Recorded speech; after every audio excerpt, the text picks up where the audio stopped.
प्रदेश में 17 नवंबर को होने जा रहे विधानसभा चुनाव के लिए आज 30 अक्टूबर को भारतीय जनता पार्टी की ओर से विधानसभा क्षेत्र क्रमांक 116 से पार्टी से अधिकृत प्रत्याशी राकेश पाल ने अपना नामांकन निर्देशन पत्र रिटर्निंग अधिकारी के समक्ष प्रस्तुत किया।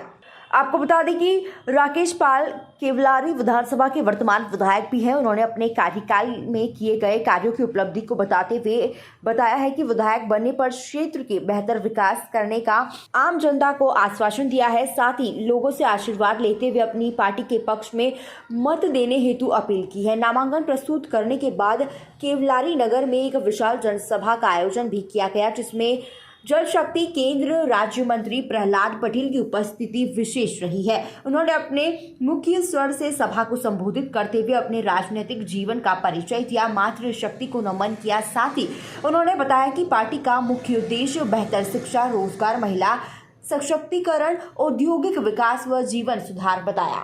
हृदय स्थल में आज आपके बीच में फिर एक बार मैं खड़ा हुआ हूं और इस सभा में आप सबको संबोधित करने आए। हम सबके सर्वाधिक प्रिय लोकप्रिय नेता केंद्रीय जल शक्ति मंत्री आदरणीय प्रहलाद सिंह पटेल जी, हमारी पार्टी के ऊर्जावान अध्यक्ष आदरणीय आलोक दुबे जी, उपस्थित पार्टी के सभी मंडल अध्यक्ष, पदाधिकारी बंधुओं, मोर्चे के बंधुओं, बूथ के कार्यकर्ताओं, पदाधिकारी और गांव-गांव से आए हुए हमारे अभीष्ट कार्यकर्ता पदाधिकारीगण, सबको मैं हृदय से नमन करता हूं, सबको मैं प्रणाम करता हूं।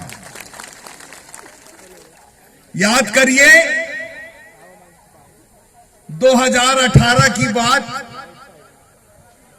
सबने कहा कि बहुत दिए 25 साल, अब की बार राकेश पाल, राकेश पाल। आप सबके सामने आपके आशीर्वाद से मेरी कोई ताकत नहीं थी, मैं तो निमित्त मात्र था, आपके बीच में उत्प्रेरक के रूप में काम कर रहा था। लेकिन आप सबके लिए एक अंतिम अवसर था कि यदि इस बार इस विधानसभा से परिवारवाद, वंशवाद और भ्रष्टाचारवाद यदि नहीं खत्म हुआ तो ये हिंसात्मक रूप से अख्तियार होगा और इस क्षेत्र की जनता को और आने वाली पीढ़ी को सालों साल भुगतना पड़ेगा। लेकिन ये सब आपका दृढ़ निश्चय था, आप सब कार्यकर्ता का, आप सब पदाधिकारियों का, जिन्होंने 28 साल आतंक के साए में इस देश के आजाद हो जाने के बाद भी इस विधानसभा में आतंक के साए में जीवन जिया था। आप सबकी कर्मठता और दृढ़ता की वजह से ये संभव हुआ कि 28 साल बाद 2018 में केवलारी विधानसभा में कमल खिला और इसको खिलाने वाले सब आप लोगों को मैं नमन करता हूं, प्रणाम करता हूं। भारतीय जनता पार्टी के आपके अपनी जीत के प्रति कितने आश्वस्त हैं? देखो, जो नामांकन भरने आता है उसकी तैयारी तो रहती, तभी तो नामांकन भरने आता है। गोदे में पहलवान बगैर तेल मालिश और तैयारी की थोड़ी उतरता है। और रही जीत की बात, तो जीत सुनिश्चित है। भारतीय जनता पार्टी का विधायक होने का मतलब इस केवलारी विधानसभा के लोग समझ गए हैं कि उनको सेवक मिला है, शासक नहीं मिला है, और इसी सेवक को उन्हें पुनः चुनना है। ये सब ने अपना मन बना लिया है। पिछले 5 साल में आपकी क्या उपलब्धियां हैं जिनको लेके आप जनता के बीच जाएंगे? पिछले 5 साल में मेरी वो उपलब्धि है जो 28 साल में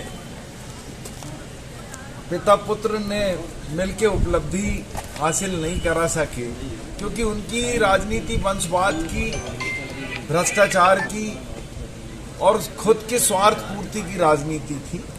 और यही कारण है कि पिछले 28 साल में वो कोई काम नहीं करा सके। और मैं जब विधायक बना तो 1.5 साल कांग्रेस के शासन के, 2 साल कोरोना की, बामुश्किल 1.5 साल मिले, लेकिन सारी प्रोसेस में पूरे 5 साल लगा रहा और मैंने 70 से अधिक सड़कें निर्मित करवाई और निर्मित हो रही हैं। 16 से अधिक पुल जो है निर्माणाधीन है और निर्मित हो चुके हैं।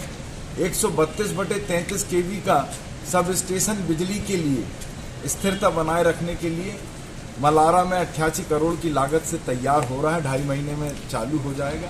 33/11 केवी के 3 सब स्टेशन जो हैं 80-80 गाँव को जो है बिजली की निरंतर सप्लाई देंगे, वो भी तैयार होने की स्थिति में है।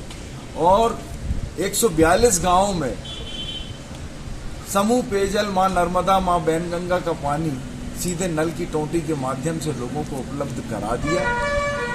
130 गांव में राष्ट्रीय जल जीवन मिशन की योजनाओं को जो है टेंडर लगवा दिया, शुरुआत हो चुकी।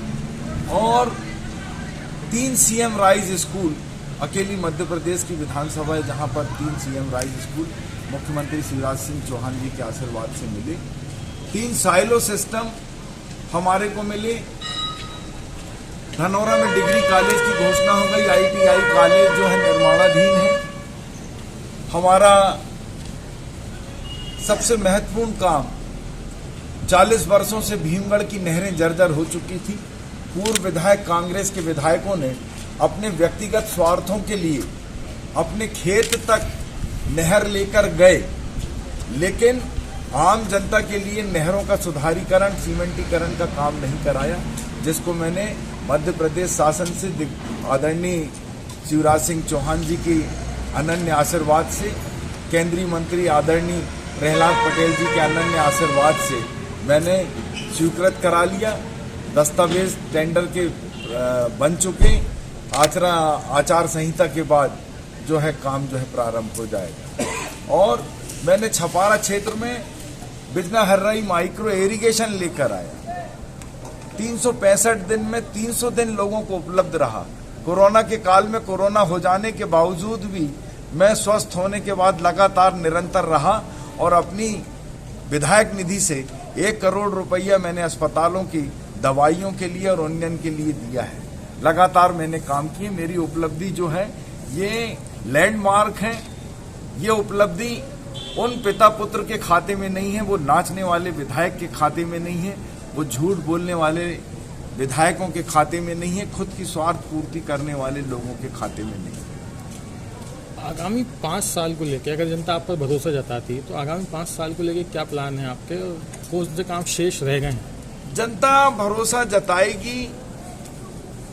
मुझे अटूट विश्वास है कि जनता का भरोसा मिल चुका। मैं लोगों के चेहरे पढ़ता हूं, लोगों की भावनाएं समझता हूं और मुझे जो खबर मिलती है, जनता अपना विश्वास मुझे दे चुकी है और वो मतों में परिवर्तित करेगी। आने वाले 5 सालों में मेरी विधानसभा के लिए मेरा कृषि के कार्यक्रमों को ही विस्तार करने का कार्यक्रम है। जिन क्षेत्रों में भी, जैसे हमारे भोमा, कानीवाड़ा, मेहरा, पिपरिया, आसपास के जो हमारे गांव हैं वहां पर पानी की समस्या है, तो माचा गोरा का पानी यदि साध्य हो सका, जैसा मुख्यमंत्री जी ने घोषणा कराई, सर्वे हो रहा है, यदि वो पानी आ सके तो ठीक है, और नहीं तो कोई दूसरे माध्यम से माइक्रो इरिगेशन, उगली क्षेत्र में हमारा माइक्रो इरिगेशन या सिंचाई परियोजनाओं को लाना और यहाँ के युवाओं के लिए कृषि आधारित उद्योग या किसी अन्य उद्योगों पर ध्यान देना और उच्च स्तरीय शिक्षण संस्थान खुलवाना, जैसे एग्रीकल्चर कॉलेज वगैरह, ये मेरी योजनाओं में शामिल। कांग्रेस प्रत्याशी का कहना है कि पिछले 3-4 साल में जो काम नहीं हुए, चुनाव के आसपास आते ही जो है शिलान्यास किए जा रहे हैं, नारियल फोड़े जा रहे हैं। नहीं, उनके पिताजी ने फोड़े हैं नारियल। 4-5 पानी की टंकियां बनवाई थी उस जमाने में, जिसमें कभी पानी जो है पीने को लोगों को नहीं मिला। भारतीय जनता पार्टी, हम तो दस्तावेज हैं, लोग देख सकते हैं ना, काम तो चालू हो गए। शिलान्यास यदि हो रहे हैं तो काम भी तो चालू हुए हैं। सरकारी एजेंसी जो है किसी के दबाव में थोड़ी काम करती है, उनको अपनी नौकरी थोड़ी देना है। यदि काम हुए हैं तभी तो शिलान्यास हुए। उनका कहना सब झूठ है, मिथ्यापूर्ण है।